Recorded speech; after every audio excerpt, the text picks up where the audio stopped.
Todo mundo já viu um cubo mágico, seja na casa de um primo, no fundo de uma gaveta, na prateleira de uma loja qualquer, ou abandonado em uma sala de aula. Mas somente poucas pessoas param para pensar que talvez ele seja mais do que um brinquedo, mais do que uma decoração nostálgica dos anos 80, mais até do que um quebra-cabeça difícil. Porque em silêncio ele grita uma mensagem: 6 cores, 9 quadrados por face, 3 camadas girando em torno de um centro invisível. Ele parece simples, parece inofensivo. Entretanto, dentro dele, esse cubo guarda 43 quintilhões de possibilidades. E dessas 43 quintilhões de possibilidades, somente uma leva a ordem perfeita. Quem olha por fora vê apenas cores bagunçadas, mas quem gira cada face percebe que isso daqui não é somente um jogo de sorte, é um jogo de padrões, estratégia e também resiliência. E talvez seja por isso que o cubo mágico acabou por se tornar um símbolo da obsessão por controle, da busca humana por compreender o caos. Ele te seduz com as suas cores brilhantes, mas repele com a sua complexidade. E nesse paradoxo silencioso ele se parece e muito com a propriamente humana. Foi em 1974, na Hungria, que um professor de arquitetura se perguntava sobre como ele poderia ensinar a noção de espaço para os seus alunos. Como ensinar alguém a enxergar além do plano. Seu nome era Erno Rubik. Ele não queria criar um brinquedo, ele queria criar um modelo, uma ferramenta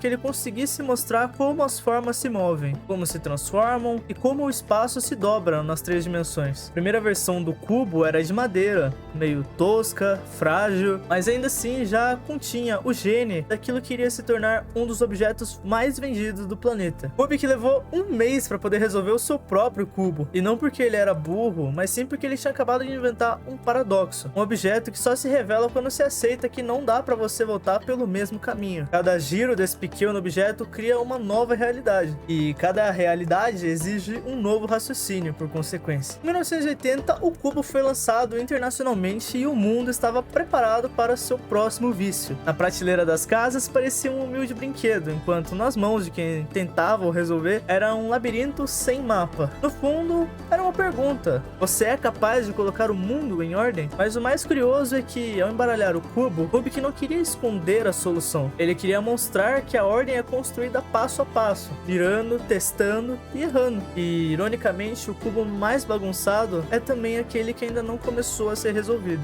Imagine um universo com 43 quintilhões de possibilidades. É esse o número de combinações possíveis do cubo mágico. Cada vez que você gira uma face, você não está apenas mudando a posição de algumas cores. Você está atravessando um novo caminho, em um universo matemático de 43 quintilhões de bifurcações. Isso significa que, caso você tentasse uma combinação por segundo, levaria mais tempo do que toda a idade do universo para conseguir testar todas. E, mesmo assim, a matemática garante que qualquer posição do cubo pode ser resolvida com, no máximo, 20 movimentos. Os matemáticos chamam esse número de Deus, porque é como se apenas uma inteligência perfeita fosse capaz de conseguir resolver o cubo nesse número de Deus. Essa entidade teria que ter a visão de todas as possibilidades e soubesse exatamente qual giro poderia encurtar a solução, muitas vezes adotando decisões em relação ao movimento das faces que não seria intuitiva para seres humanos. Justamente por isso nós, humanos, não temos essa visão. Nós erramos, voltamos e repetimos. E é exatamente nesse ponto que o cubo pode se tornar uma metáfora. Quantas vezes você já sentiu que a sua vida estava embaralhada demais, que as peças não se encaixavam ou que tudo estava fora do lugar? E mesmo assim, a matemática te diz: há sempre um caminho,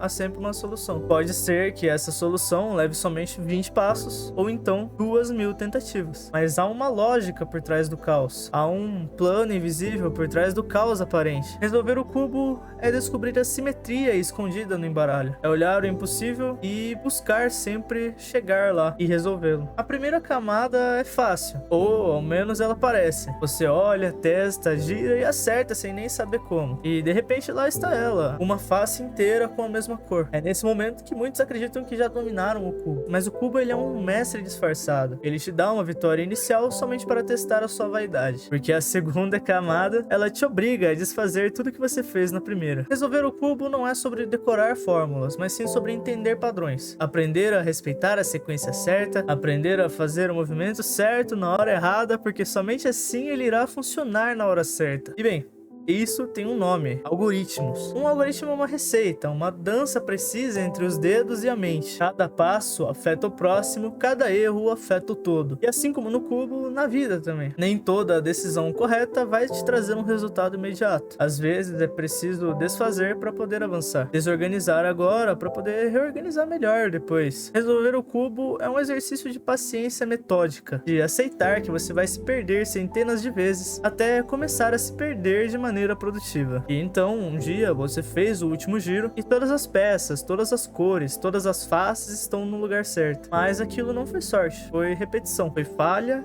e memória da falha. Foi aprendizado por frustração e principalmente por não desistir em frente a ela. Agora imagine ensinar álgebra sem números, geometria sem régua, funções sem gráficos. Agora imagine poder fazer isso com apenas um brinquedo em mãos. É isso que alguns professores começaram a fazer, utilizando o cubo mágico como ponte entre aquilo que parece abstrato e o que se pode tocar. Porque o cubo ele não é só um jogo, ele é matemática em movimento, ele é mágico. A cada giro, os alunos exploram geometria espacial ao manipular formas tridimensionais, análise combinatória ao perceber o número absurdo de combinações possíveis, teoria dos grupos ao entender que os movimentos têm estrutura e até funções e simetria embutidas nos algoritmos de resolução. Mas o impacto positivo nas mentes das pessoas vai além do aprendizado desse tipo de conteúdo. Estudos mostram que o cubo melhora a concentração, aprimora o raciocínio lógico, fortalece o planejamento estratégico e incentiva as pessoas a persistirem diante da frustração. Na sala de aula, o cubo vira mais do que um objeto. Ele vira um desafio, vira um orgulho, vira uma chance de mostrar que aprender pode ser um jogo, mas um jogo com regras, lógica e uma recompensa. Mais do que isso, um jogo no qual o aluno não é avaliado por acertar de primeira, mas por ele continuar tentando. Em um mundo escolar muitas vezes marcado pelo medo de errar, o cubo mágico propõe outra lição. Errar faz parte do algoritmo de aprender. Pensar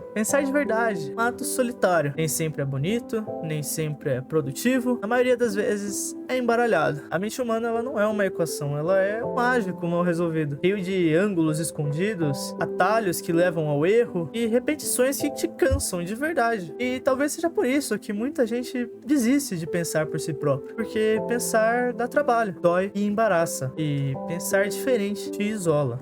Quando você começa a ver o mundo com outros olhos, as pessoas não te chamam de curioso, te chamam de esquisito. Não dizem que você está refletindo, dizem que você está viajando. Pensar hoje em dia se tornou um incômodo, porque o pensamento não cabe nas frases curtas, não cabe nas timelines das redes sociais. E, no entanto, o mundo nunca precisou tanto daqueles que se dispõem a pensar. Pensar é como resolver um cubo, sem saber onde exatamente ele vai dar. É girar, observar, assimilar, dar hipóteses e aceitar que errar faz parte. E fazer tudo o que estiver errado e ainda assim continuar. Porque pensar é isso, é embaralhar o mundo com a esperança de que um dia você possa ver ele alinhado. No fim das contas, resolver o cubo mágico é só isso: girar. Girar com intenção, girar com paciência, girar mesmo sem saber se vai funcionar. E a vida às vezes parece exatamente assim. A gente acorda, vive, tenta encaixar as peças e no final algumas se encaixam, mas outras escapam. Assim como na vida, a beleza do cubo não está no final, está no processo. Toque dos dedos, no som dos giros e na dúvida antes de cada passo e decisão a ser tomada. Porque é ali,